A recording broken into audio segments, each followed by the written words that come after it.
to talk hockey. Streaming from the Oilers Live Studio. Subscribe or follow today.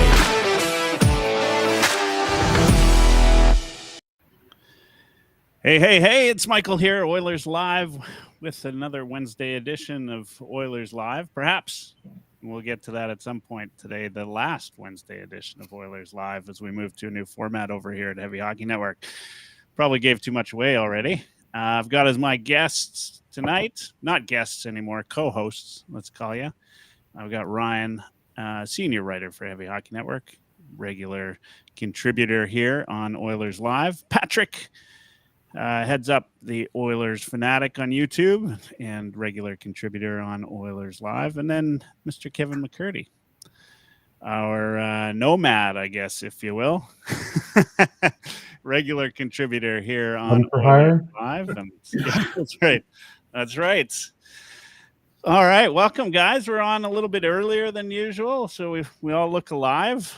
This is good. Maybe we get a little bit more of a different crowd tonight. We'll see. Bob, the goalie, already said he'll see us in the chat. And I said I'm not scared of his threats.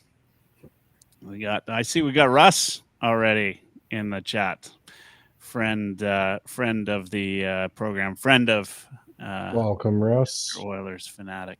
And some stranger. A little early today, boys. What a pleasant surprise. I'm sure it is. How's everybody doing? Good. I guess, Kevin, I forgot to send you the hat.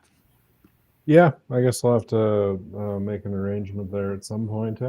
Yeah, these ones are good. They got this is a special edition, little crew hat. There, we'll get you one. Hey, none of that cheap imitation like Adjust-A-Band stuff. You get the legit flex fit. Oh yeah, nothing but the best for this crew here. Oh. So, early in the season, I think this is probably the best time to talk hockey. We haven't been on regularly as of yet, but we're about to change that. This is the start, as I kind of hinted at, start of something new for Heavy Hockey Network. But, I think we got lots to talk about, right? Like the Oilers have been... Well, what was it? A guy at one of the radio stations once told me, he said, when the Oilers are doing really well, it gets really boring around here. And when they're not doing so well, there's always lots to talk about. So, I don't know where to start. The Oilers last night pulled out a 3-2 win after, overtime, giving up a 2-goal lead. After making it more difficult for themselves than they needed to for the error number of times. I don't know. It's I don't think I can count that high. It's just a 999 now. Yeah. I mean, it's something. I'll tell you that. It's something. We've kind of had this every year. I mean, this is an expectation now, right? The Oilers to come out slow, come out a little bit sluggish, maybe have some trouble adjusting to new systems, new coaches here and there. Anybody concerned? No, I mean, there's always a bunch of new faces, right? So it takes time, and I think it would just be if we can find some consistency with the lines. I know Chris Knobloch and pretty much every other coach before him loves to shake things up, but maybe give some of these younger guys a bit more leash. I mean, not they need to be staples in the top six or anything like that, but we saw what Ike Howard can do when you actually put him with Connor McDavid and Leon Draisaitl, put him with some offensive guys. And not like I said, not saying that he has to be a fixture there, but maybe giving those guys some more shifts. I mean, during the time they were struggling, they were relying way too much on Connor and Leon, and this is a really deep team. And just like to see the coach utilize that depth a bit more and let some of these guys have more of a chance. Yeah. I mean, that's a fair assessment. Kevin, you're about to say something. I just think they'll figure it out. It gets frustrating as a fan and as an analyst and as whatever category you want to put it under. It gets frustrating, the same thing every year. And the more I watch, like You guys all probably played like Mario Kart at some point in your life, right? And you're waiting for the green light and you smash the go button a little bit too early and your car spins out. I honestly kind of get that vibe from this team like year after year. They want to go and then they want to go a little bit too hard and their timing isn't quite as on as it was, obviously in this season. By the end of the playoffs, you're a finely tuned machine and you can read the other guy's thoughts. And then over the summer, that timing goes a little bit and um, just generally things flip a little bit and you insert a bunch of new guys into your lineup and you get to the start of the season and everything's a half second off, right? And all of those half seconds make a difference. They make a difference for Bouchard pinching twice and getting burned. They make a difference for, timings into a corner or thready passes through seams that they would have made in the finals or late in the playoffs, but they're just not making now. I think they're starting to figure it out. The last night was kind of the first step of that. They let their foot off the gas in the third period, but overall, I think they're getting there, and I'm hopeful that they're going to get there faster this year than they have in previous years.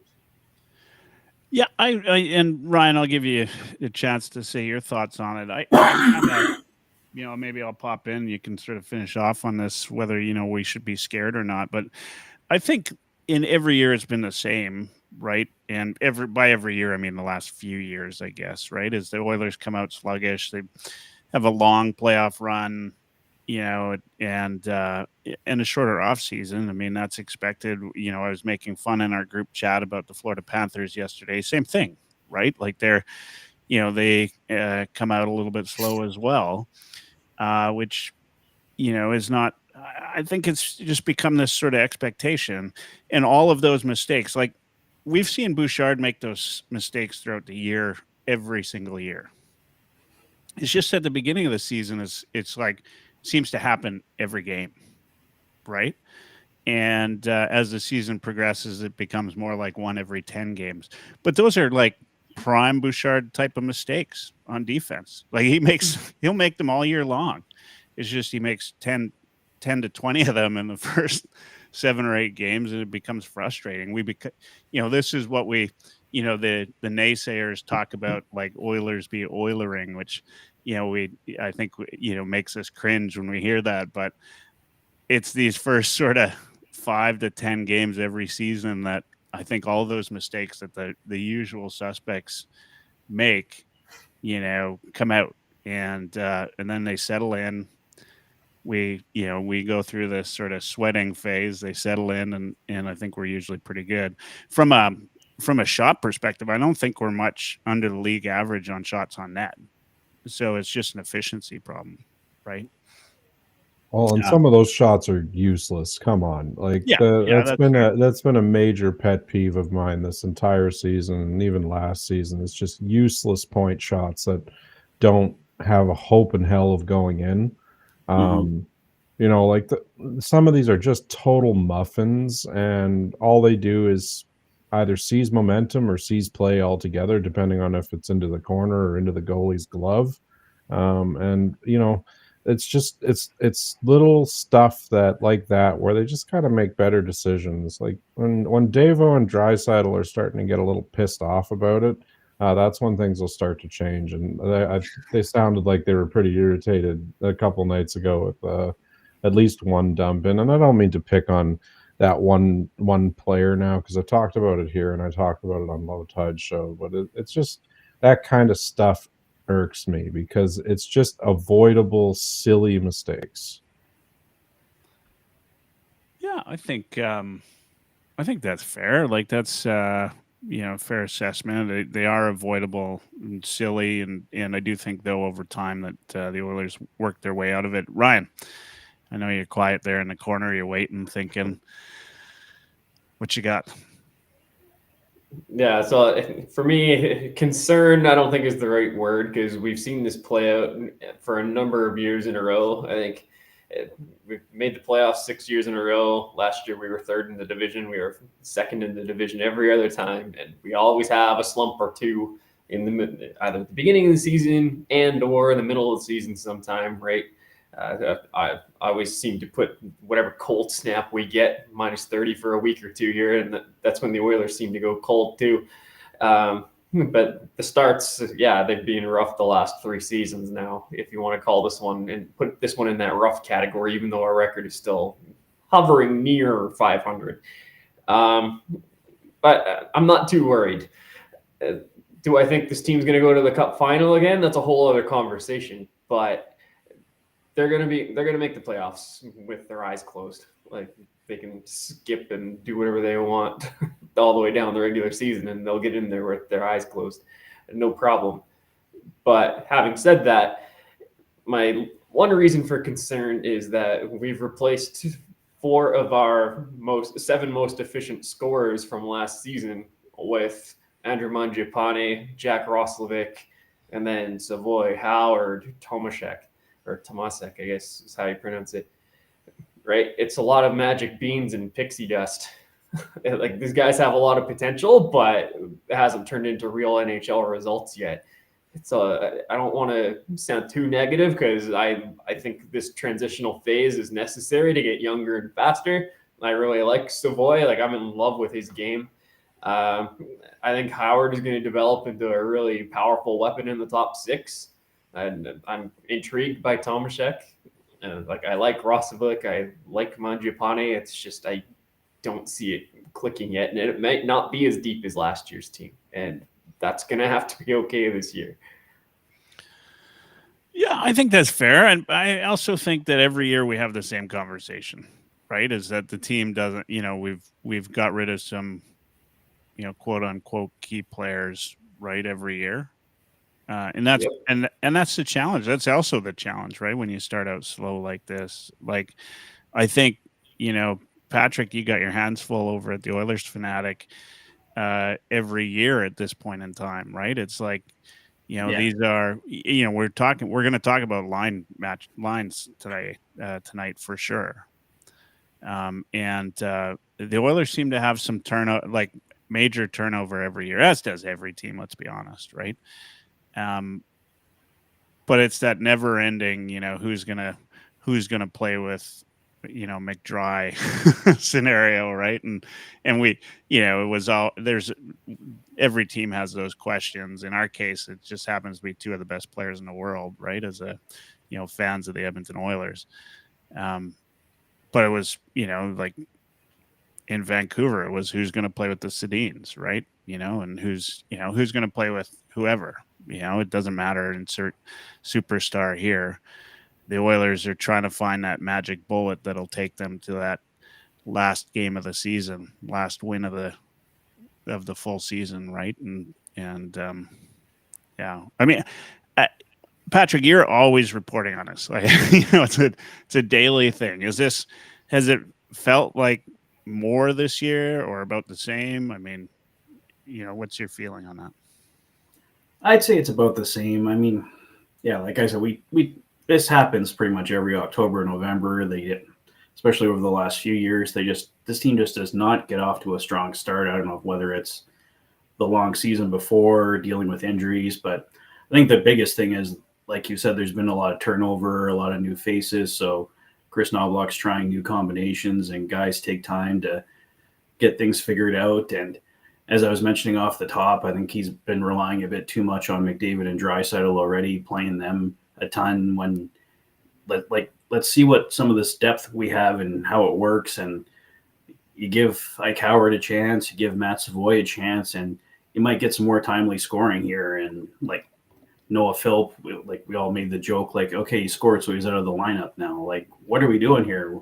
We're a team that was having trouble scoring goals, and then the guy scores a goal and you take him out of the lineup. Like, you're becoming your own worst enemy at some of these things. So yeah, I'm not worried. Like, this team will figure it out. They're too deep. They're too talented not to figure it out. But it would be nice if they could find a way to get off to a better start. But I think they just keep kind of making, not just the players, but the coaching staff as well, some of the same mistakes year after year. It's like, you've got 2 of the best players on in the world on your team, and I get the temptation to go to them a lot, but he has to find a way to include more of these players and rely on them and give them an opportunity here. Well, just playing them 24 minutes a night isn't going to get it done, right? Like, why are we paying them 24 minutes a night in October? Yeah. I don't understand that. Yeah, you want to win some. It's the same thing. The other thing I had, this is a good detour for a second. I really got irritated the other night, and I was irritated as I get at a hockey game because it's a hockey game. But like, why are we chasing a 4-1 hockey game or a 1-4 hockey game with 3 minutes left and just goosing the crap out of every bit of talent that we have for the last 4 consecutive minutes? Like, that game is lost. By any real statistical likelihood, that game is lost. It's over. And you're playing in under 24 hours in another arena in a different state. So what are we doing? And that is the point that you pack it in. You throw the third and fourth line out there and say, have fun, boys. Make some magic if you can and see what happens. But save the big guns for the next game. I don't see why you would burn your best talent in a game in October trying to chase an extremely improbable outcome. I just don't get it. Yeah, I mean, yeah, it does seem like, the same, to Patrick's point, right? Like the same mistakes year over year, and that is for everybody, and what you're talking about there obviously is coaching, right? And I don't begin to think I could run an Oilers team like this, but it just feels like every coach Patrick could, but every coach seems to do the same thing. And the sad part is, is that when Knobloch started out, he was suggesting that everybody's going to get a chance to play. And that only happened for a little short while. And right now, especially this time of year, what a perfect chance to get the whole team moving. Mm-hmm. Right? There's there I love X for the creativity that's out there. And people posting ice times and that, and when you've got Draisaitl and McDavid with 24 minutes and everybody else with half that, who's really playing, right? And I think it's tough. It's tough for a guy like Ike Howard, who's finally scored his first goal. Mm-hmm. Right? It's October. Yeah. It's October. This team could make the playoffs with their bloody eyes closed, right? Play the youth. Yeah. Well, and it's not like Connor and Leon are tearing it up either. Connor just got his first goal of the season last game. Nice goal, though. No, yeah. That was a nice shot. I'm just saying it's not like the rest of the lineup isn't doing anything, and Connor and Leon have 10 goals already each. Let the other guys have an opportunity here. They seem to be putting the puck in more than those guys are anyway, and they'll get their points. I'm not trying to knock them, but just saying, even if they're struggling, that's another reason to try out the rest of the roster there. Yeah. Just to play a devil's advocate here, boys. Connor and Leon are actually averaging less ice time at even strength this year than they were last year. Because we're playing them on the penalty kill, trying to turn it into an offensive opportunity. And that's exactly right. I get the vibe, but let's do it in when we feel that we can use it for an advantage rather than just all the time. Yeah, I didn't mind that in the playoffs against LA. No, absolutely. Really started. Because if they make a mistake, you take off, and good things can happen. But in a nothing burger thing in October, let's go, right? Let's get the other penalty killers going and see what's there. Yeah, I think that's the key point, is let's see what's there, right? The Philp thing is a good example. There are other reasons for Philp coming out of the lineup, but giveaways. Why not? Get these guys. when you got a guy that like scores a goal and anything like that, like just give them some more ice time. Let's see what they got, right? Instead, I don't know. I don't get it. I mean, and I like, don't get me wrong, I like Knobloch. The guy's as cool as a cucumber up there, but it could be a statue at the top. It might not even really be him. It might just be that guy from the stands last year. Then Knobloch's actually been on vacation. It's no slight against him too, right? Like every coach that the Oilers have had in the McDavid era has had some combination of these decision making. So you sort of, not to imply that McDry is running the show, because I'm not sure that that's the case. I'm sure they have input, but I think it's still a coaching thing. But just organizationally, the Oilers seem prone to a certain type of decision making, and it seems to repeat itself every single year and every coach ad nauseum. And I get it, coaches trust the vets and whatever, yada yada yada. But there's so much talent on this team. Play the youth. Use the big guns when you have to. Let them mostly try not to get injured through the season this year, because, we could use them at their best once we get through that. I'll be really interested to see how the ice time utilization changes after November, right? Because, right now we just had this big 5-game Eastern road trip, and then all of our Eastern travel is done December 18th. Right, we have 4 games at home in November or something like that. 10 on the road. It's ridiculous. It's ridiculous. It's like 20,000 kilometers of travel in 1 month. It's a ridiculous amount. But to what Knobloch was saying during training camp about the young guys like Savoy and Howard, he wants to make sure that he's not putting them in a situation where they're going to fail. And it's an adjustment to get used to that kind of travel, whether you're Savoy traveling on the bus in the A, or whether you're Ike Howard, again, college, likely taking the bus as well. They're not going super far. They're not doing 20,000 kilometers of traveling in a month, right? So the NHL game and the NHL schedule takes a toll on the body that none of us are used to, and it takes time for a professional athlete to adjust to.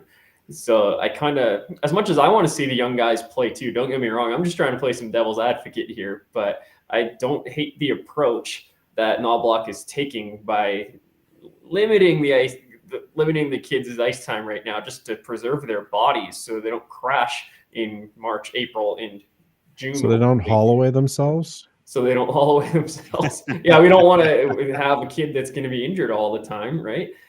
But the caveat to that is that there's got to come a time when these kids get the opportunity to get higher up in the lineup, because I think Savoy is one of our top 6 forwards right now. I think he's got that much talent, and I like his game that much. It's just he's been outstanding, honestly. I love watching him play. Yeah. He took that. Did he take that OT winning draw? Was that him that took it? He's a natural center. Yeah. He knew exactly where to have. I think it was Ekholm, and he knew exactly where to have the other guy, and he did exactly what he was supposed to do. He won a clean draw. Ekholm topped it back, and Wallman just about took the goalie's head off with that slap shot. Right, like Ullmark was ducking out of the way of that slap shot. What is this? The Mighty Ducks? They were in the V formation. I'm pretty sure of it. Yeah. Well, no, it's not even. It's not even that. Just everybody's diving out of the way of Goldberg's shot. Right, But on that Savoy topic, this is what kind of one of the things that we're talking about in terms of utilization. You got a guy like that I think, when you watch him play, he's on the verge of breaking out. Yeah, there's no plot for him. Yeah, get him some more minutes, right? That's what I'd love to see. Just get him some more minutes. Well, what I love about Howard too is he actually shoots. We got too many passers on this team. Howard at least tries to shoot the puck. He doesn't always succeed in shooting it, but he's at least trying to shoot it. There's a balance between those two guys. Savoy, I think, is actually technically the right way to say it. Savoy is the crowbar with skates. You send him into the corner, he's coming out with the puck, right? That's who he is. That's a perfect compliment for Draisaitl. And he also has a bit of a trigger finger too. I just think he needs to learn to harness it.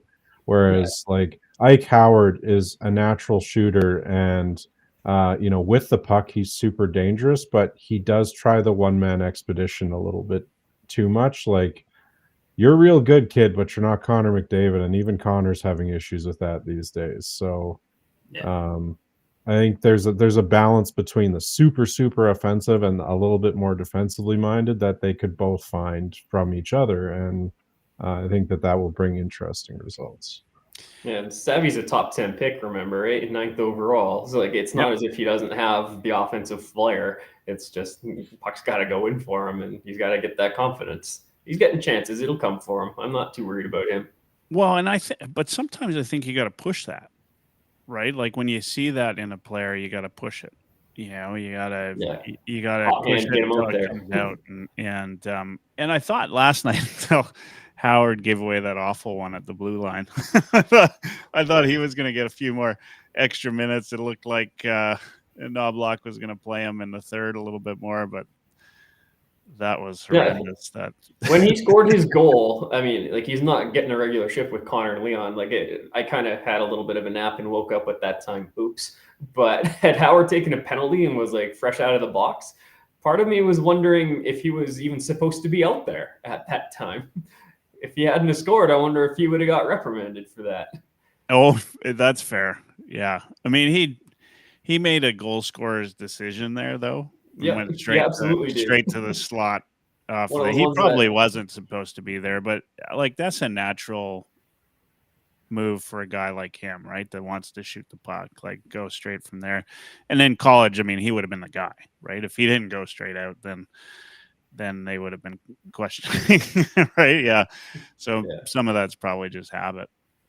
Well, Leon needs a trigger man, to the other point. Like, I do like Savoy and Podkolzin, and I do think that they can bring that offensive element. Podkolzin's got a hell of a shot when he uses it. He just doesn't use it enough. And Savoy, to be seen, but both of those guys in the singular are perfect for Draisaitl's skill set. But somebody needs to shoot besides Leon. And, for a while that was Evander Kane, and somebody that is shoot first, ask questions later. That should have been Jeff Skinner.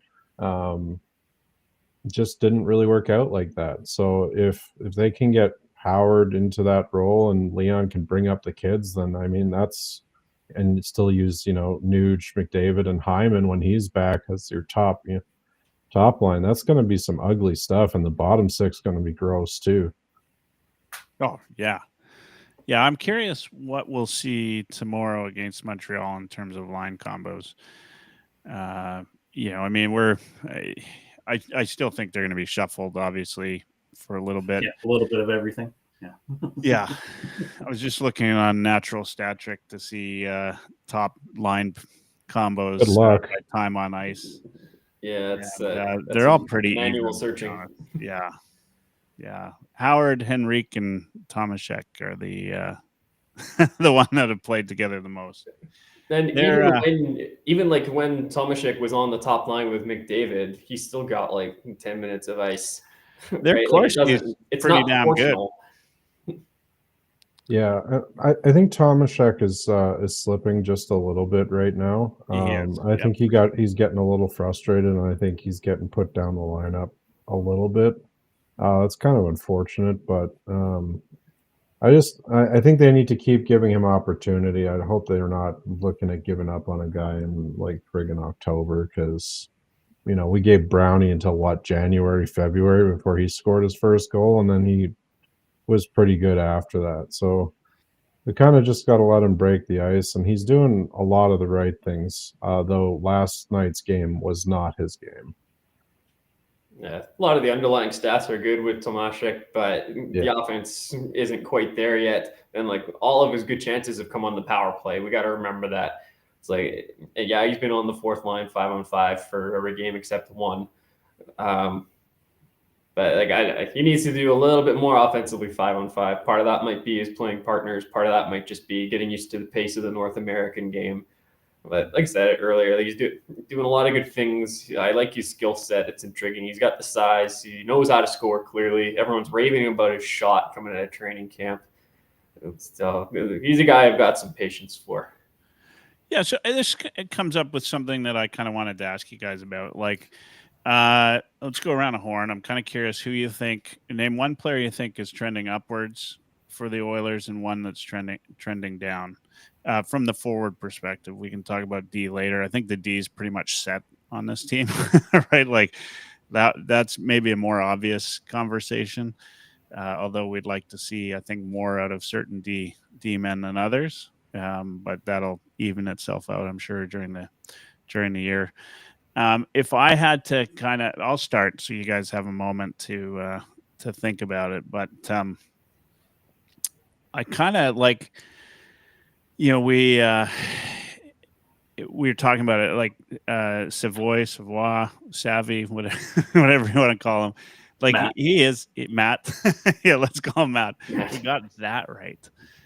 Like he is a guy that for me has been right. Like and just being rewarded with, some points, in his stat line last night in overtime. Like that's getting some overtime minutes, right? Tells you exactly everything you need to know, because that's an important draw for him at that point in time, right? So that to me kind of talks about that.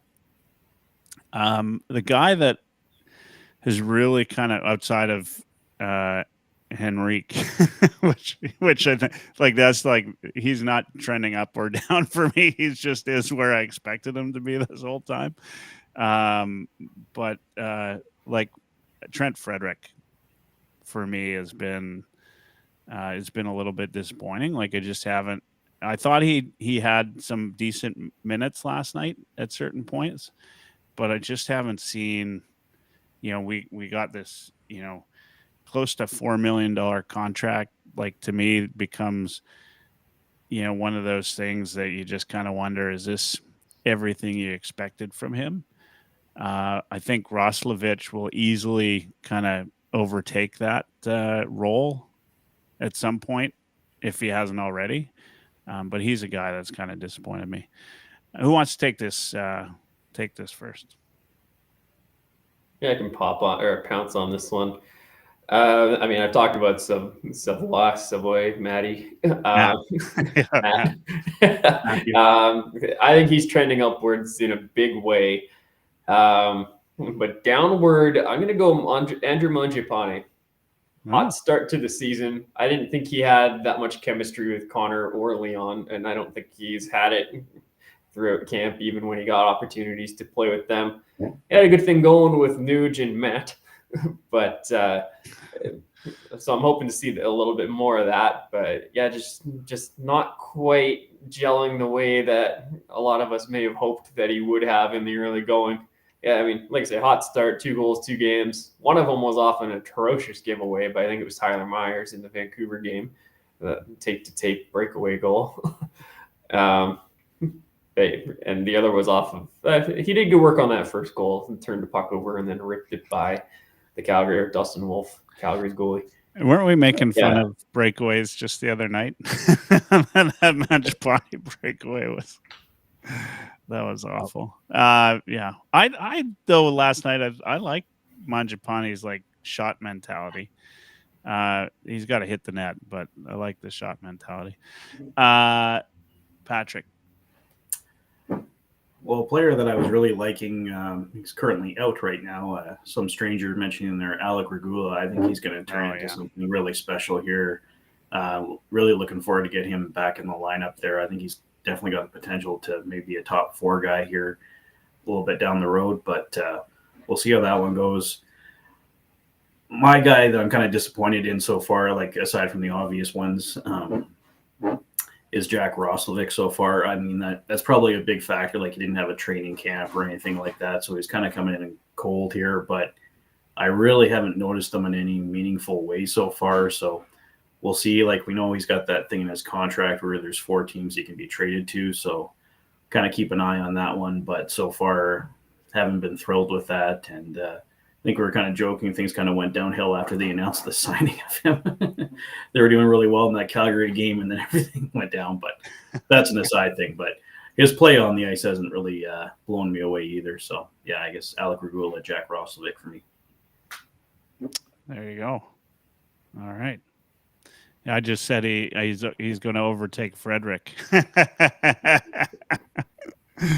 Clearly, we're on opposite sides of that.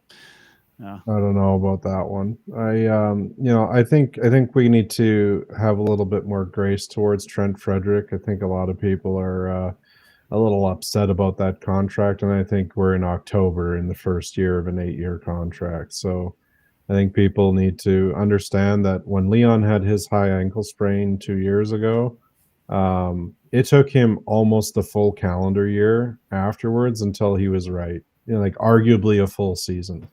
That injury is so bad for hockey players. It's so crucial to be able to edge and skate and apply force. I've seen enough video of him beating the tar out of people. He took a swing at Tom Wilson at one point. Like he's been around it in his career, and I think that grit is still in him. I think he just is probably not 100% healthy yet, and it may be a couple more months yet until we see him come into his own.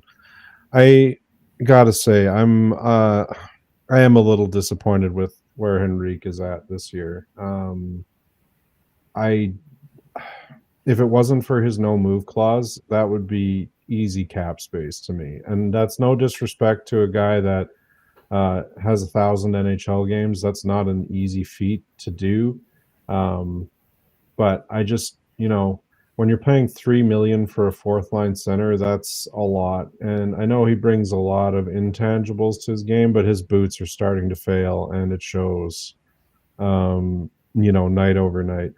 And then I think the guy that I'm probably the highest on the new one is probably Savoie, but let's not mudsling too hard at Noah Philp here too. He's had 2 goals. He got scratched in between those 2 goals. He's making a lot of the right decisions. TBD on how his face-off percentage turns out, but I think Philp and Savoie are really going to surprise this team this season.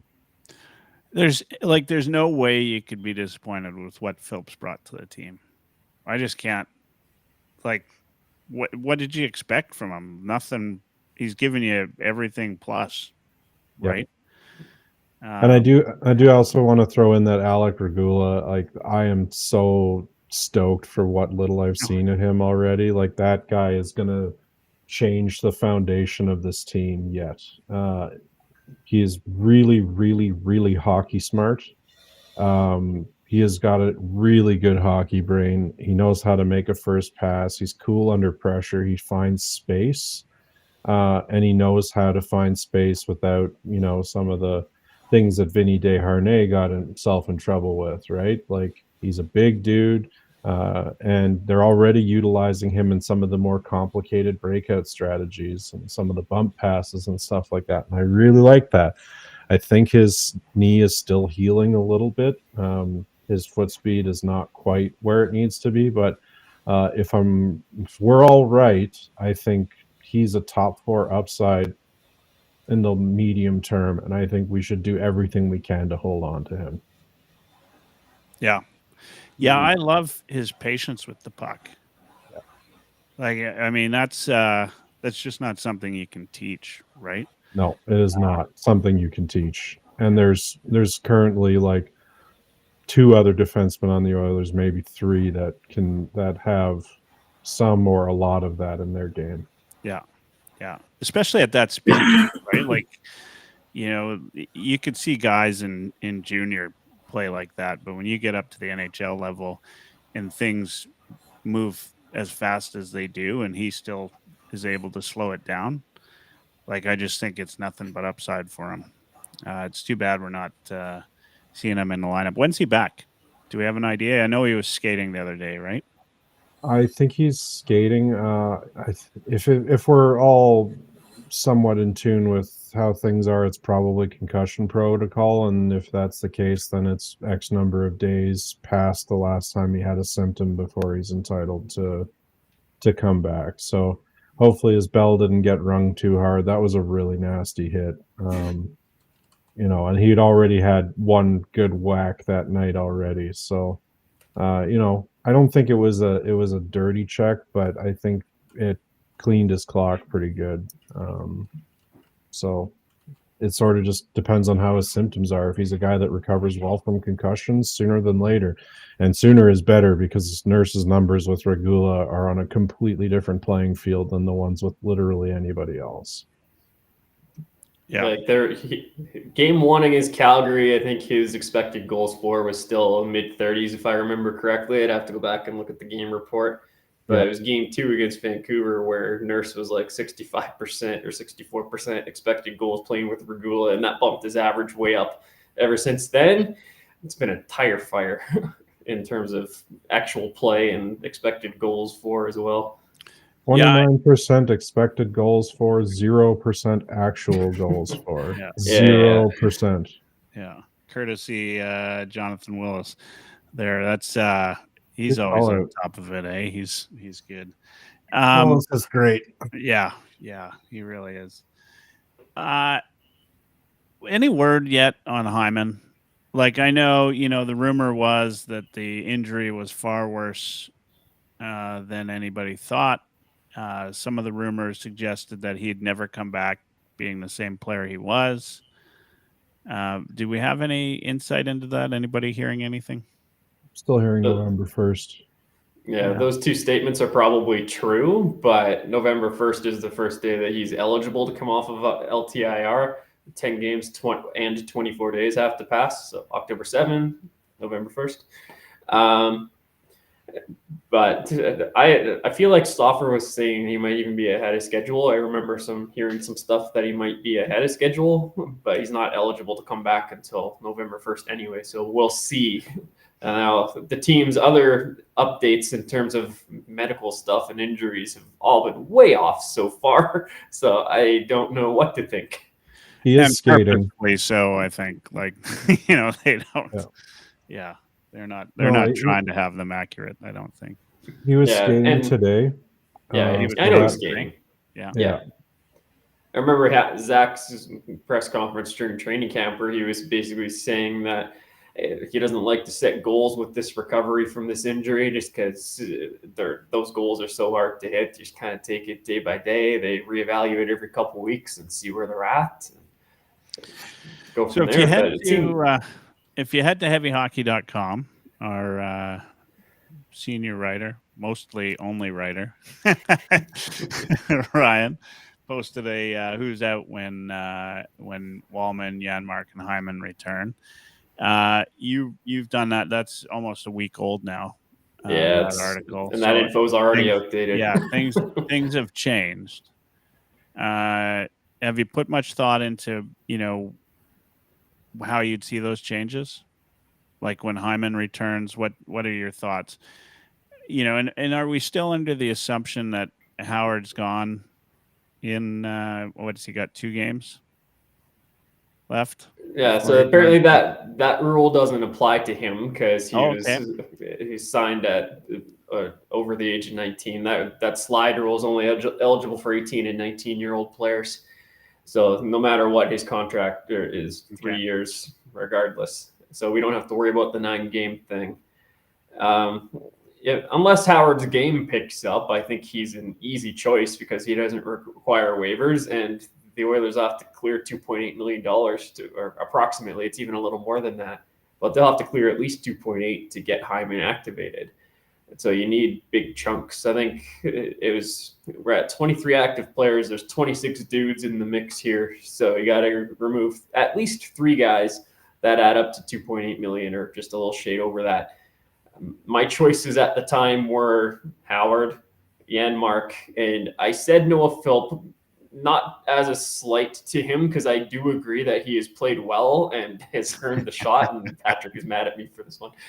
But it was more because I don't think the organization feels the same way Otherwise, they wouldn't have gone out and got Tomaszek and Lazar, both right-handed centers that have a lot more professional experience than he has. I don't think the Oilers would have gone out and got those two guys and then got Jack Roslovic as well if they thought Noah Philp was going to be the answer. So I thought that they were looking at, and because at that time he had been a healthy scratch after scoring the goal. I was at that game. I know Patrick was too, but he had two really bad giveaways in the defensive zone before he scored.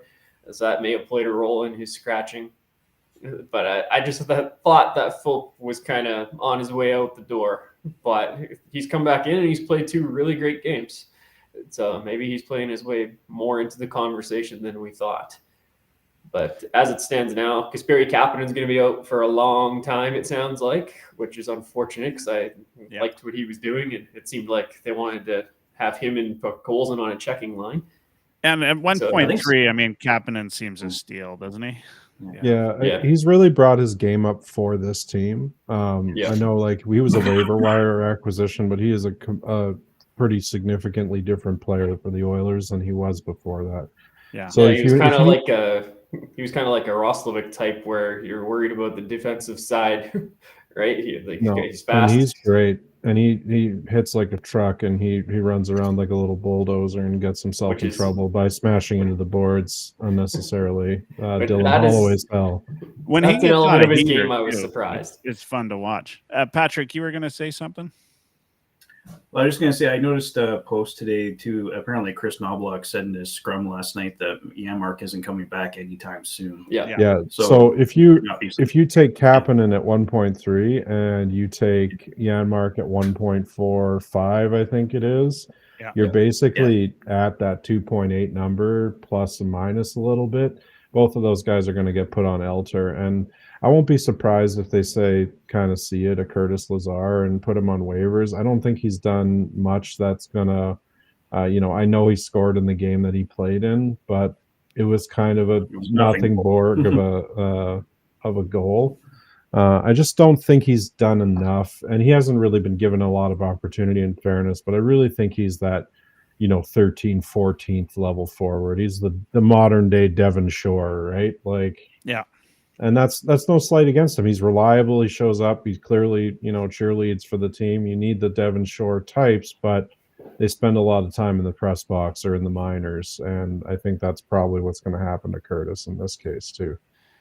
And I mean, everything about Curtis Lazar is just good kid, right? And he's not even a kid anymore as far as that's concerned, right? But he still seems like a kid. Like, it's just the Lazar sort of thing. It's good to have him around, I think. But I think you're probably right. Well, he was smart too. He took that league minimum contract, so that makes him a far greater chance of getting picked up and getting another opportunity, because a lot of teams can fit him in at that price tag. Yeah, that's fair. Yeah, I mean, that's why I'd take the league minimum. Yeah, I could do a little bit of travel. For sure. All right, let's talk about defense. I mean, we talk about the forwards. It's easy to talk about the forwards with this team. I know, I did say let's talk about trending high and low with the forwards, and we ended up adding in the defense there, but that's fine. We'll go. What I'm kind of curious about, that Jonathan Willis tweet was brilliant, right? Expected goals for. Should find it before I start talking about this. Do you have it? Yeah, I got it, Candy. Just give me one sec here. It's in my profile. So, I mean, the gist of it was, in fact, I think I retweeted it too once you sent it out.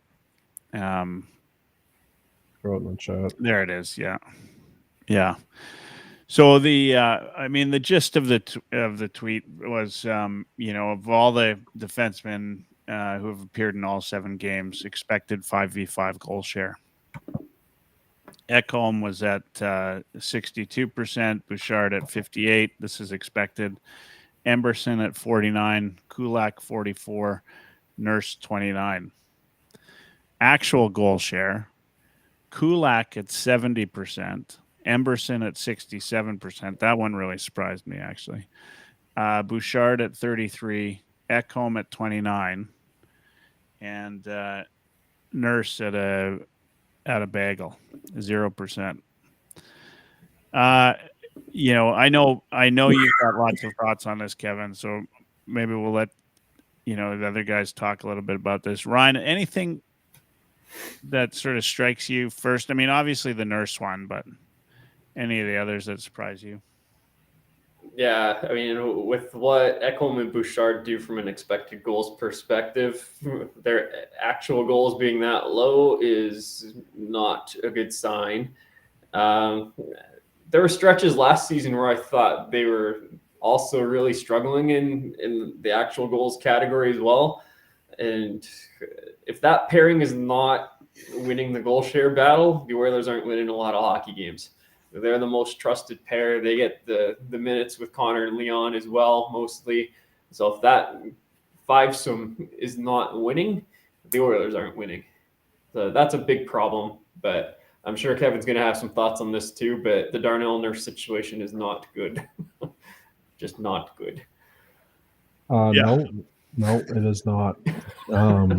I've been going back and forth with Noel Rinsky on this for like the last week, basically, and I'll admit that I'm a Bouchard apologist to a fault, and I don't probably apologize for Nurse as hard as that, which is fair, but I genuinely believe that over the course of a season, Bouchard well outscores his mistakes. And the other thing that sort of sticks out to me is just how much of a boat anchor Darnell Nurse is for Leon Draisaitl.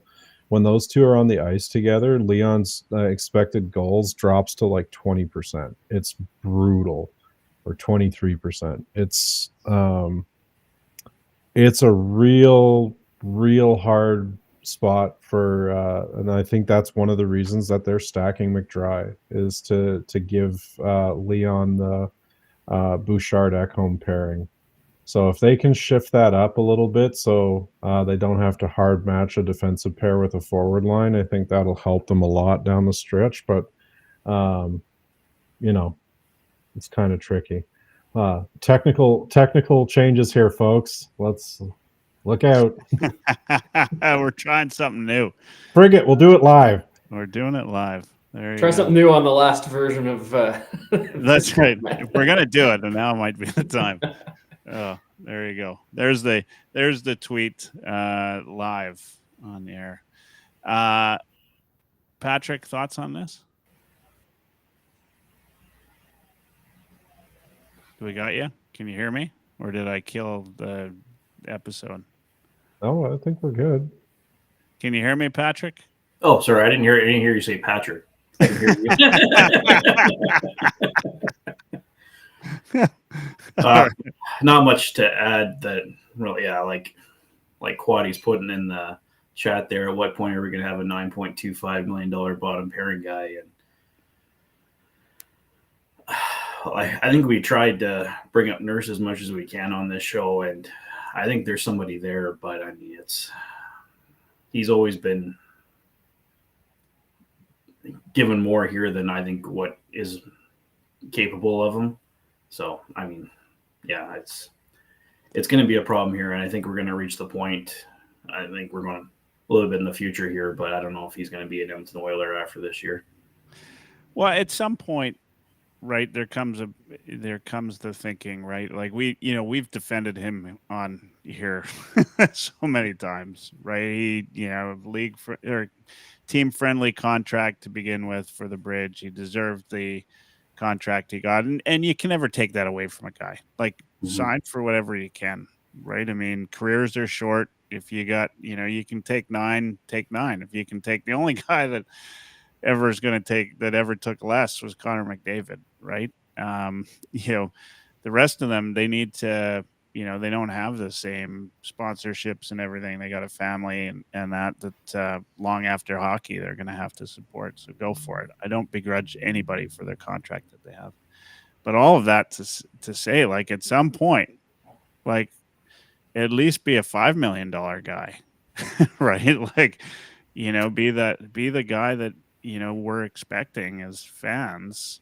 right, to play. And I'm there's guys that you keep defending time and time again until you realize, wait a second, like I've been defending this guy for a long time, and Nurse is getting to that category. I want to see more out of him. I think he's capable of more. But last night, I said it in the group chat. There was one shift where, he made two absolutely crap decisions to give the puck away with no breakout from the zone. And the Oilers are lucky that it stayed out of the net. Yeah, he got roasted on that one play too in his own zone, and that stuff happens. Happened to Bouchard once too. So if we're gonna call a spade, it's been ugly all the way around. But Nurse's play has not been up to the standard that it needs to for the salary that he's at, and the composition of his contract is really, really problematic for this team. Well, it takes away all of his leeway, right? Like you can have some patience for some other guys if they're making a little less money, but he's paid, and we've known that from day one. But for $9.25 million, he's not going to be a top pairing defenseman, but you have to be a reliable top four defenseman on this team for $9.25 million, and he's just not right now. Yep. And for me, it's puck management with Nurse. Right, he's only been on the ice for 3 goals against so far, which does not lead the team. It's top. Okay, so there's 6 guys that have allowed more at 5-on-5 than he has. So I don't see him just struggling with defensive zone reads and just gaffes that lead to goals against. It's puck management. That's the problem with him right now. And we've seen way better from him than what we're seeing right now. I think this is the worst puck management he's had for any stretch in his whole career, is what we're seeing right now. And he's taken a lot of heat for his puck management over the last handful of years. And I've been a staunch defender of his as well, because he does a lot of other good things as well. But yeah, puck management right now is atrocious. So having said that, that's the one area I think he really needs to improve on. It's his time in the defensive zone is going up just because he's having trouble getting the puck out with possession. So I know you follow this, Lotzi. I mean, who's he best with, paired with? Like, what numbers does he show best? And go back to last year if you can, or if it matters. Yeah. Yeah. Like last year, the answer was Troy Stecher. Yeah. But that has not been the case so far this year. They got 3 games together, and Stecher was also a tire fire. So that didn't help, having 2 guys that were both struggling with the puck at the same time on the same pairing. I think the magic might be gone from that pairing. So we'll see how that plays out. His numbers look really good with Regula on the if you sum them all up. But if you break it down, they played 2 games together. 1 game was good, 1 game was not. So I don't know what to draw from that. And if you had 1 game with Wallman, expected goals was still below 30%. So that didn't really that didn't provide an immediate bump like I thought it might. So we'll give that one a little more time to play out. And the plan's going to be Nurse Wallman going forward. Let's be real. But I'd have some time for Regula when he's healthy to see how that plays out. Yeah. Well, if we want to make Nurse look better, we could always pair him with Josh Brown. That's one way. Yeah. I mean, I see where you're going with that. Yeah. I mean, Wallman's going to help, right? I don't think I've ever been more excited for a guy to come off of injury than Wallman. Yeah, he's badly needed. Yeah. And it's funny because honestly, I knew of the player, but I never really knew of the player until he ended up in an Oilers uniform. Like, if I'm being honest, I mean, it wasn't like I'd never heard the name before, but I had no idea that I'd like the guy or want him off of injury so bad until this year. Yeah. The positive thing is there's no other way but up from 0%, right? Like, It's just kind of, it's got to go upwards. Yeah, I got one more thought on Nurse in this situation, and this is not just on Nurse as well. It's the whole D unit as a whole is having trouble moving the puck up ice. It's just exacerbated with Nurse. I think it was Louis DeBrusque who was commenting on it and coming out of the second intermission. I believe it was I want to say the Islanders game, but he was making the very correct point that the forwards also need to get open in the neutral zone if a defenseman's going to make a pass and they're going to get out of their zone, right? For a pass to get completed, there has to be a passing lane open and there has to be a guy on the other end to receive that pass. So when you're watching the broadcast, you just see the camera isolating on the defenseman. You don't really see what's going on up ice. And the forwards aren't doing a good enough job of getting open. So is that them just struggling to get used to a new system? Is that them just not executing properly? Hard to say. But what the forwards are doing up ice is a factor as well. Yeah. I do want to say they haven't had a lot of chance to practice. That's the other thing about this trip, right? Everything's been so condensed. Like, they've been some pretty mixed practices, and I don't know how much they've really gotten to polish between games. And I'm hopeful now that they're home for at least a couple minutes that they can work some kinks out and polish a couple things, because that's going to help Nurse in terms of, like you said, I think the forward deployment is not as polished as it needs to be. But there are decisions being made that are play killers, and that at both ends of the ice, and those they need to stop, especially at his price point. Yeah, all things are true. If more than one thing can be true. Yep.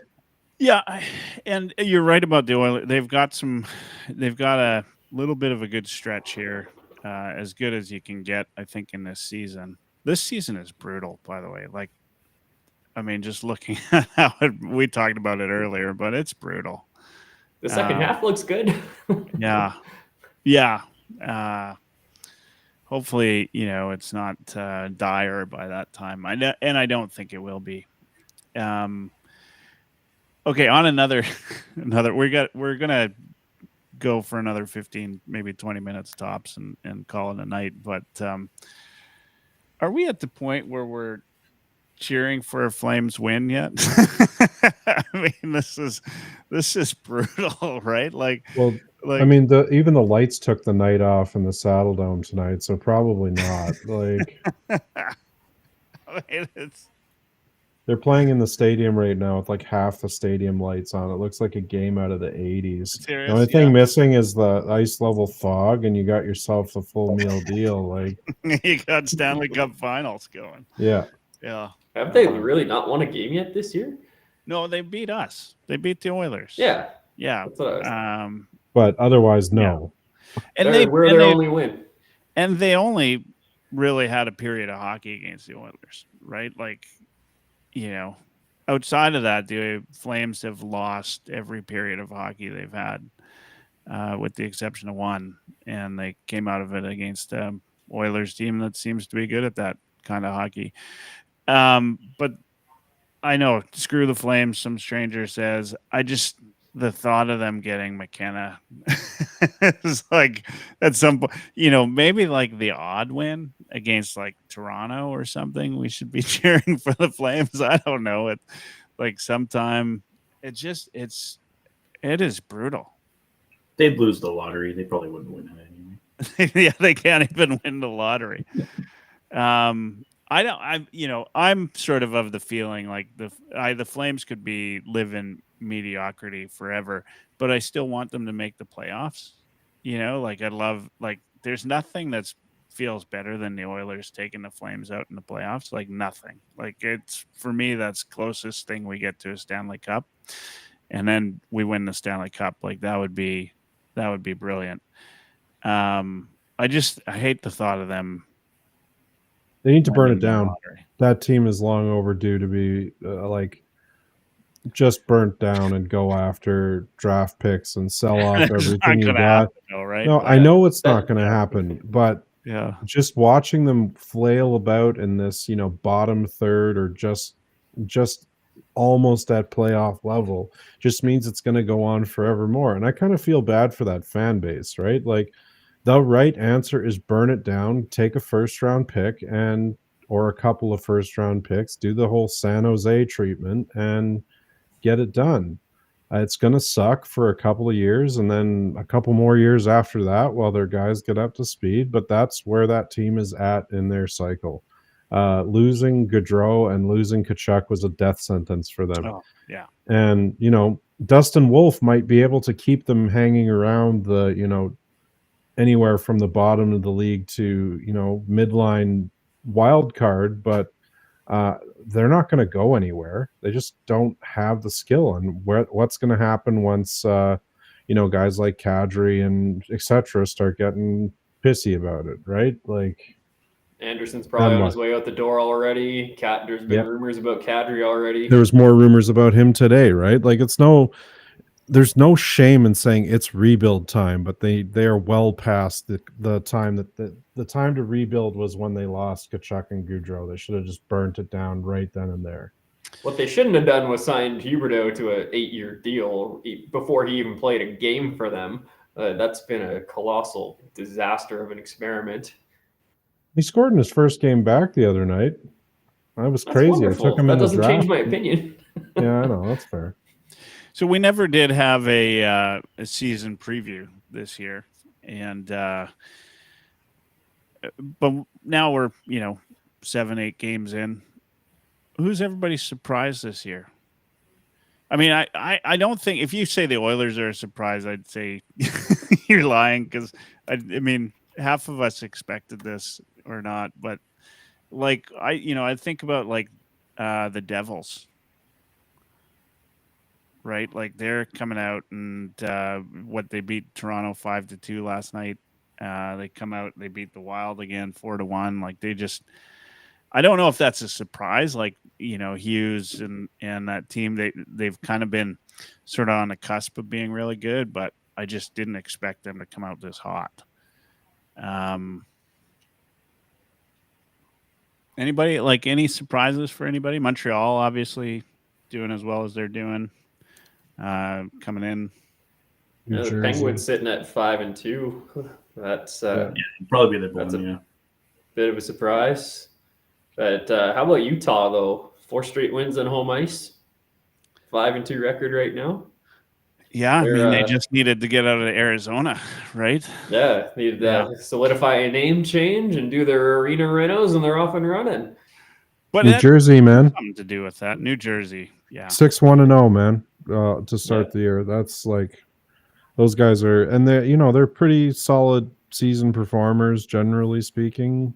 Jake Allen was good in the bits of the game that I saw. They made a phenomenal blocker save. Like, good stuff. I think there's a few teams that are surprised. Utah is definitely on that list, but we always knew that at some point that team was going to break, right? Like, yeah. They've been stacking talent for years. It doesn't feel like much of a surprise because we've been waiting for this to happen. I've been on them for a couple of years already, and last year I thought they were going to be a lot better, but then they had some injuries on their back end, and they weren't anywhere close to what we thought they would be. But now they got a little bit of health, and they're playing well. We're seeing what they can be. Yeah. Yeah, a team that is kind of my I don't know why, maybe because we lived through the decade of darkness, but Buffalo is like one of my second favorite teams. I was surprised they started out as awful as they did. I guess I always have every year. I think this is going to be it, but they've been last couple of games. They've showed a little bit of life. That's nice. We'll see if Tuck sticks around or not. Anybody you like are surprised is as awful as they are? Not present, like not the Oilers in that boat, but I think like I'm a little bit surprised. When I think about Dallas, I thought they'd be further ahead at this point because they've got such a solid team. Yeah, Tampa Bay at 1-3-2. That one bottom of the Atlantic. that is a surprise. Like the Lightning they're pretty much ready, I think, for a rebuild, but I wasn't thinking it was quite that ready. Like their core was going to start declining at some point. They sold off part of it too, right? Like they still have enough where they should be competitive. Like they shouldn't be bottom of the league or bottom of their division. Somebody mentioned LA in the chat. I mean, I thought is anybody surprised by that based on their off-season moves though? Like really? I love that third pairing with CC and Dumoulin. Yeah, let's totally pay a third pairing defenseman $4.5 million a year for 4 years. Like CC is a stalwart dude, but he's never been worth in the last, no. Like $2 million maybe. If he was $2 million and on the Oilers still, like that actually would have been a fairly value contract for what you get from that guy. And Nurse didn't really do each other any favors. Let's put it that way. But is it too early to be scared of the Golden Knights? I know Stone just went down with another injury, but the wind blew the wrong direction. Yeah. What's that? So the wind blew the wrong direction, but he'll be back in the playoffs. I mean, obviously they don't get the same benefit from it, but as they normally do. But that's a piece of misinformation that's really been bothering me. Actually, is just the people that continue. I know it's funny to make that joke, but it doesn't apply anymore, and it shows, I guess, ignorance in a way of where the sport's at, and that kind of stuff just irks me a little bit, I guess. But I mean, Vegas, Eichel's over 2 points a game right now. Yeah, and he won't be able to maintain it forever, but it's pretty unbelievable going back to Buffalo that they refused to let him have the neck surgery that he needed to have, and now look at this. Like, it just shows you where Buffalo's asset management is at, right? Like, I feel so bad for the fans of that team. Like, they haven't been in the playoffs for like a decade. 14 years now. Yeah, that's for the Jeffrey Aids and the guys that are in our circle, right? Like, that's hard to watch. And they've had so much good talent, and you have to wonder again, same thing as Calgary, how long until the Powers and the whatever else of the world decide that they want out of Buffalo, right? Like rebuild 5.0 incoming. Yeah. Yeah, I think you're into like minor build revisions at that point, right? Like, it's brutal. It's brutal. It's absolutely brutal. Yeah. I mean, it was brutal for the Oilers when we went through it. Yep. But there's not even like, I always hope that they come out better, but there's never an expectation. Like, it's just zero expectation. They're going to get better year over year. I guess at some point, maybe as a fan, like it's easier that way. Like you just know that it's not going to. You can't be disappointed if your expectations are low. Yeah. Or if you don't have them. Yeah, exactly. Yeah. Mm-hmm. And they've got some talent there. That's they've got some talent, and of course they should have talent that they can build around. I mean, they've had the high draft picks year over year over year. Darlene is sublime. Like I love watching him play. Power's pretty damn good, right? Like Tage Thompson,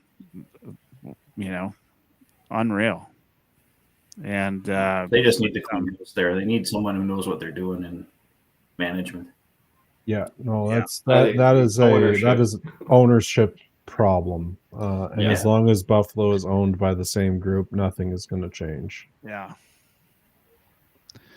I mean, it's something, right? Like that, and look, like, and then they traded with the team that just seems to get it done year over year, Vegas Golden Knights, right? Like, they can do no wrong. And this, as much as we'd like to think that the league has handed them everything, they continue to make the right moves. Yeah. Trust me, we were wishing that we had either of the GMs from Florida and Vegas until Stan Bowman showed up, and Stan has done an okay job of assuaging a lot of concerns for the time being, I think. He's had a bit of an uphill battle, and that's a purely a comment about his hockey management ability. I think that he's done an okay job there, and we'll see how this year turns out. I think he's made some commitments to Connor to get some things moving in the right direction, and Connor gave them a discount and also a timeline, and I'm not necessarily certain that that's indicative that he's just going to say see ya at the end of it. He might do that, but I just think it's a way for him to give the team a discount and for him to also hold the team accountable in the process. And yeah, to Ace 96's point, the Panthers have one of, if not the best management staff in the league. Like that club is the right kind of ruthless, and they have a couple of advantages going for them that really help seal the deal. As far as like between the tax situation and just the climate and whatever else. And some players don't want to be in the Toronto and Edmontons, right? Like they're high pressure environments, and there's a lot of eyes all the time. The fan base and the analysts can be a hair on the ruthless side at times, because we all love our hockey, but not on this show. But no. No. Everybody's level-headed here. Nobody screams at the TV, wails, teeth gnashes, or any of that, right? Like, well, it's not on video anyway. No. But those teams have advantages, and the advantage is not that I'm talking about is not a financial advantage, even though they have one of those as well. The advantage is the Mitch Marners of the world go there because the media doesn't even know they exist. And the fan base, it's not the same, culty following that happens with the, with the Canadian teams. And it's a lot of pressure, and only some players, that takes a Connor or a Leon or somebody who thrives in that. Crosby would have done great in this market, right? Like the guys that cook under pressure are the ones that do the best here. Yeah. As much as like the fans in Edmonton are awful, they can be awful anyway to some of the players. I mean, it's not quite as bad as Toronto, I think. Where you're in Montreal, I know, like, you talk to media when those teams come into town, like they bring an entourage of media with them, right? Like Edmonton's close. Don't get me wrong. It's close. Some stranger brings up Arvidsson in the chat. I watched the tail end of that Boston, Florida game last night, and watching Arvidsson, he spent most of the time on his knees, like spinning in the corners. I think he's got bad hips, man. I really do. I really think it's going to come out here at some point that he needs the same surgery that Patty Kane had. And that's going to be the real, or something like that, where he's going to need hip resurfacing, because he has the Puljujarvi Patty Kane issue, which is he just doesn't have the strength to stay on his feet, is what it seems like. Yeah, he's got 2 assists -2 so far on a team that's pretty mid. And I feel bad for him, because he has the capability of being a hell of a player, but I'm not sure his body is keeping up to him at this point. He reminded me so much of Yamo, like, very similar type of player. I don't know. Anyway, I'm not sad to see him go. I hope he has all sorts of success in Boston. But oh man, watching him play last night brought back memories of last year, and want to see. There's guys though in this league that are that type of player, right? Like they just seem to be on the puck all the time. Podkolzin's one of them. We haven't mentioned his name at all. Both of those guys are cut from the same cloth, like just little bulldogs with crowbars, right? Like, yeah. And I think the nice thing about Savoie is like the offensive upside. Like I think that's what he's going to bring with that type of play. I'm just so impressed. I mean, we talked about him earlier, but I'm so impressed with it. Yeah. Podkolzin actually kind of reminds me of Puljujärvi a little bit. It's just like, not that Puljujärvi's a bit bigger, but Podkolzin's got fast straightaway speed, but he's not super agile, and he's good at checking and getting the puck loose, right? Maybe he has a little bit more offensive upside in him than he's showing at the NHL level. Like a top 10 pick, same sort of idea. He had it in him in junior at least, but at the NHL level seems to just kind of be that checking forward, and just because he can't get his shot off quick enough, he's just not quick enough to be an elite scorer. Maybe I'm wrong on this one, but I think just he doesn't have the quickness to have that. I don't think you're wrong about it. He brings other things to the table, at least, that other players don't, and we can't discount. I think at least that's what the impression we get is that McDavid and Draisaitl like playing with him. Right? Yeah, Dry loves him. Yeah. I think he's ready to break out. I think he's just at that cut. That's maybe not to the same extent, but I think he's right at that cusp that Dylan Holloway was at right before we lost him to the Blues, which is, we've brought him up at the time that we've had with him. He's really started to show, but he's such a smart player. Like watching, he knows where to be. He knows where to be on the defensive side of the puck. He knows where to be on the attack side of the puck. His hands are coming along. I know that is not, patently obvious from the score sheet, but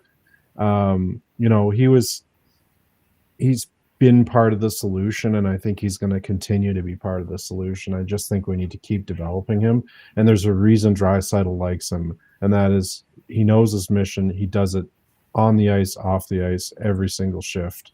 Kind of in the same way that Zach Hyman does it, right? Like he's still young too. Yeah, right? Absolutely. Yeah. And considering what we paid for him, like I think we hold on to that kid for as long and as cheaply as we possibly can. Yeah, I don't disagree with that. All right, guys, we're closing in on a full episode.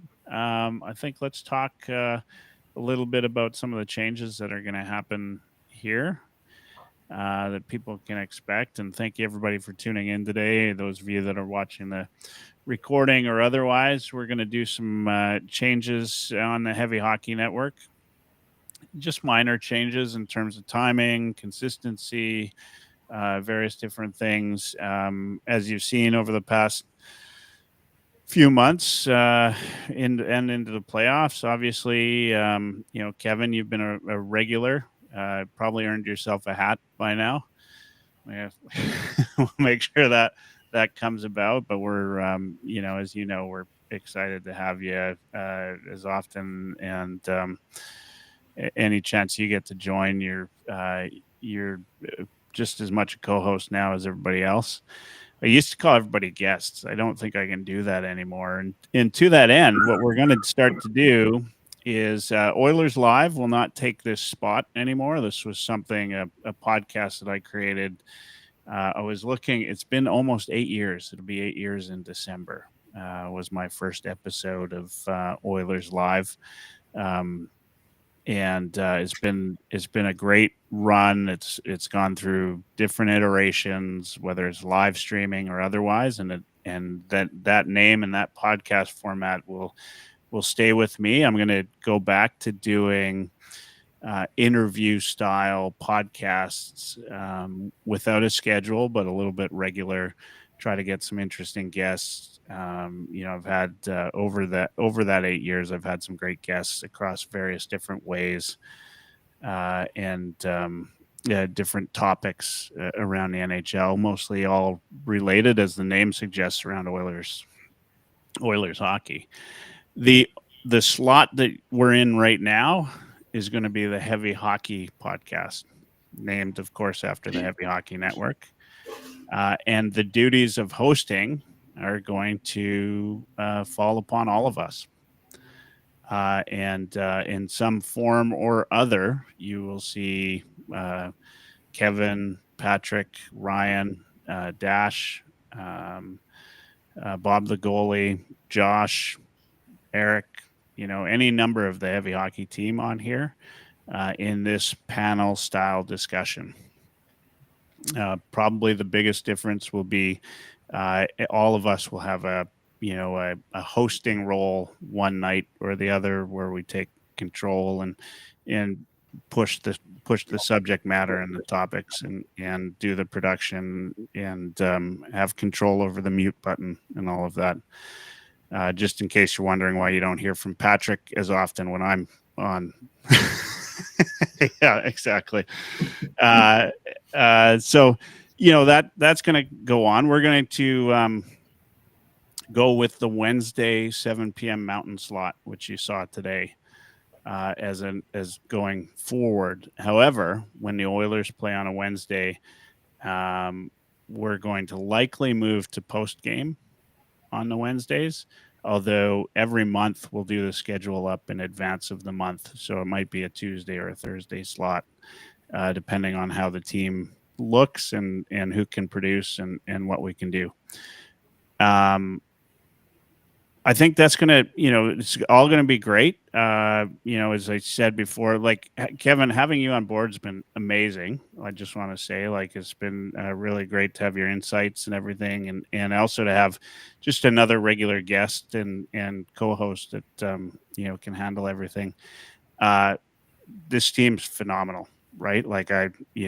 Each of us brings such a, interesting approach to how we look at the game, how we do everything. And for me, it's just awesome being a host. I get to ask you guys questions and add in little bits and pieces and really just feed off of your insights and everything that I don't even have to watch the games.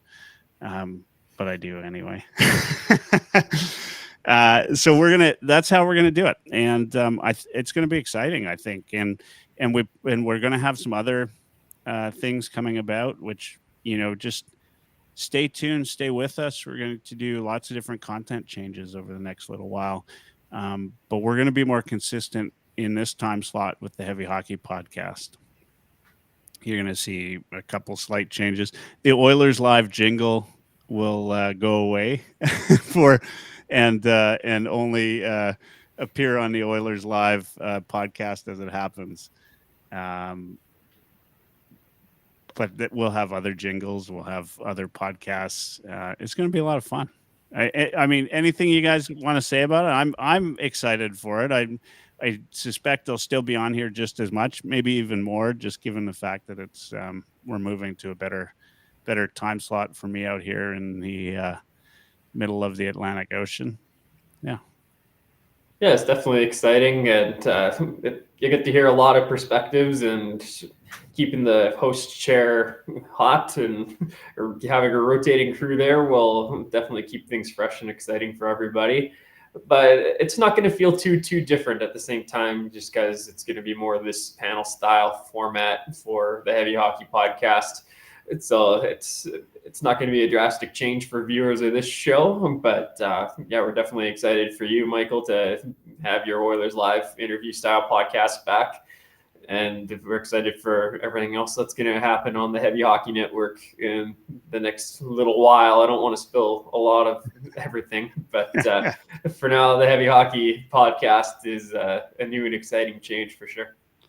Yeah, we'll get Kevin. We'll get you a hat. Don't you worry. Yeah, well, I can't afford to get razzed by my friends anymore here, right? That's right. Yeah. I'm excited. I'm hopeful that we're going to be able to do some varied content, whether it's just sort of this roundtable discussion, or whether we can start getting some recorded interviews done with some people, and maybe even have some side offerings to the main Heavy Hockey content. So we'll see what happens and what materializes over the next bit. We're still in kind of the discussion phase of that, and there's opportunity there if we want to seize it. It's just some of us have quite a bit going on in life these days, so finding time to produce and create and write is difficult. And in my case, for the thing that I would like to do, it's something that I want to commit to 100%, or not do until I'm ready to do. So, but I'm looking forward that if that does come to light, that people are going to be excited for it, and it's going to be a different perspective in this market that I hope people will listen to and get value out of. So pretty excited to join up with the team, at least the very least on an informal basis, but in all likelihood we'll see how things go for a while. Awesome.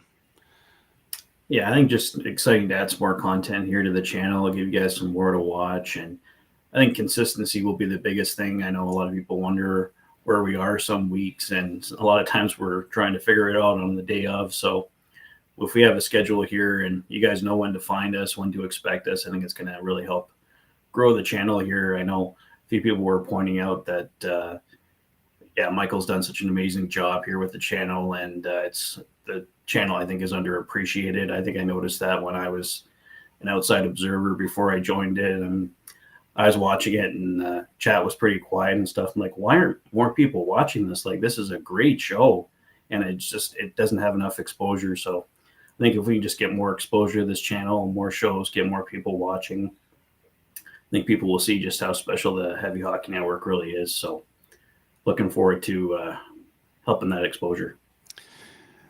Yeah, so I think for this last of the live streams of Oilers Live, I'm going to take the last word tonight and just say as we embark down a new path, and I think an exciting one. Although as Ryan said, it's not going to be really different, but it allow me to do some of the things I want to do from a just what got me into this before, and man, I've just had such a fun time with this, no matter what, whether it's whether we get more listeners or not. Like, there's nothing I love more than getting on the live stream every week and talking Oilers hockey.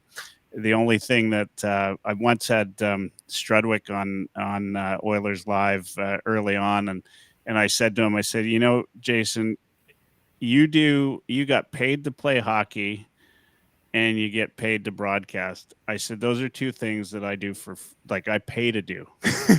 Right. And that just tells you how much, I love to do it. I love broadcasting and I love playing hockey. Both things have cost me money in my lifetime. If only I could have been an NHL player, it'd be a whole different world for me. So, but I'm happy to do it. And I'm excited for all the things. I think this also doing new things, bringing new content, all of these things. It's for me, it also brings some light to the Heavy Hockey Showdown and the good work that we're doing there. And the charity work that we do from a Heavy Hockey Network perspective. If we can grow our audience, we grow just the success of that and some of the fun things that we do around that. And with all of that being said, everyone, thank you for tuning into Oilers Live, the live stream Wednesday night edition. The last time the jingle gets played on the live stream Wednesdays. Have a great night.